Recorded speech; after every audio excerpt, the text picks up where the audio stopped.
Employers are often paralyzed when they have employees who have behavior or discipline issues, and they shouldn't be paralyzed. Instead, they need to document, a document that they think about, that they write well, and they then give to the employee. And that's the best way to deal with employee performance and behavior problems.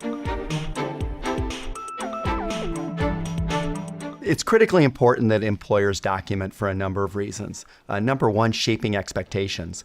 That for me was one of the most eye-opening things, is the importance of setting an employee's expectations. An employer that doesn't tell the employee how they're doing, or the employer that only coaches orally, will not communicate the message effectively. It will be watered down, it will be forgotten, and the result of that is the employee will think they're doing fine.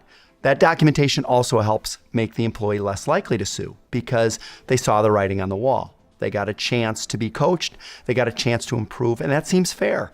And lastly, if the employee then does sue, that document will be proof that the employer tried to work with the employee, and also proof that the employer had some good business reasons for what they did. It wasn't some arbitrary decision on a lark. It was something that they tried to help the employee with. The employee failed, and ultimately the employer had to terminate the employee. It's important that documentation be written for two audiences. Everyone knows that you're writing it for the employee because you're hoping the employee reads it, takes it to heart, and improves, and the problem goes away and everyone is happy. But that doesn't always happen. So you have to also write your documentation for a secondary audience. And that secondary audience could end up being the most important audience. Secondary audience is the lawyer who the employee might hire, and the lawyer's trying to decide whether or not to take the case. And now they're reading your documentation, and they may be impressed by what you as an employer did, and they may be less likely to take the case.